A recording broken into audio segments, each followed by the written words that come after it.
Some of them call me Monkey.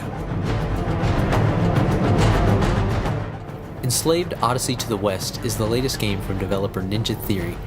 Their previous release, Heavenly Sword for the PS3, received mixed reviews, with many applauding its story, while others touted its combat as nothing more than a God of War clone.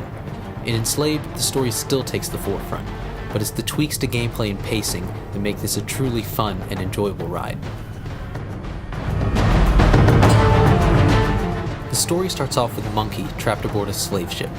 After narrowly escaping, he wakes up to find a mechanical device strapped to his head, placed there by a woman named Trip, who's in desperate need of a way back home. Get this thing off, or I'm gonna rip your head off.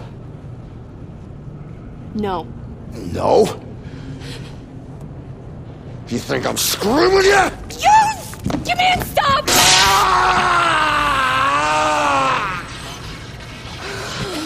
It works. Come in, move away from me. The relationship between Monkey and Trip is one of the strongest parts of Enslaved story. Andy Serkis, who played Gollum in Lord of the Rings and King Bohan in Heavenly Sword, delivers an amazing performance as Monkey, and newcomer Lindsay Shaw does a great job of portraying the innocent and tech-savvy Trip.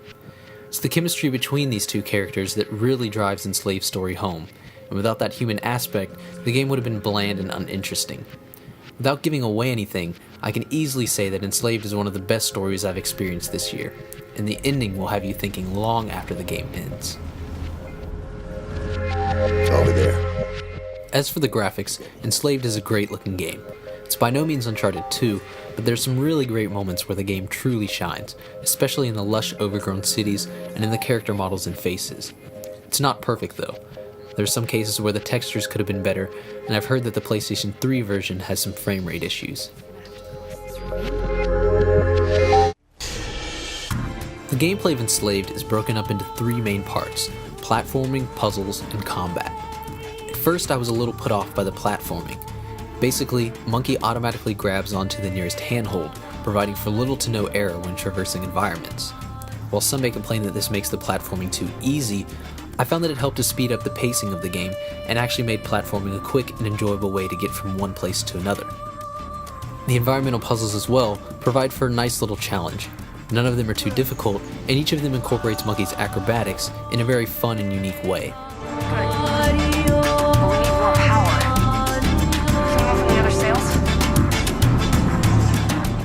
If there's any true weak point in Enslaved, it would probably be the lack of depth in the combat. The main weapon in your arsenal is Monkey's staff.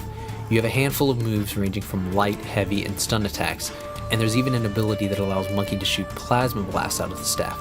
But that's pretty much all the depth the combat really has to offer.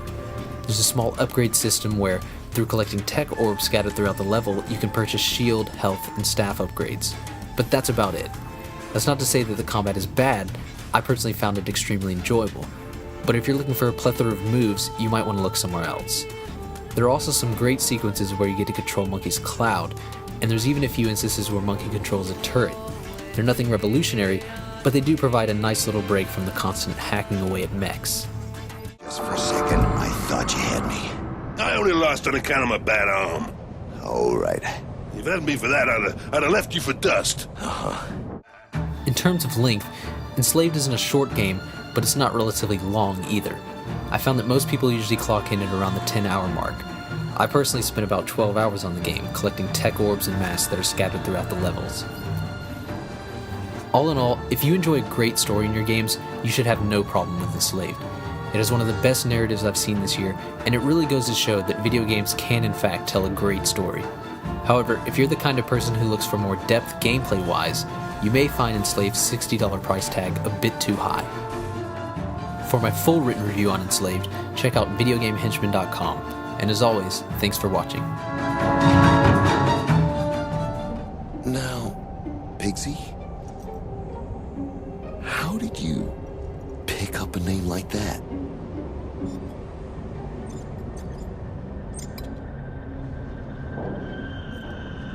Haven't a clue.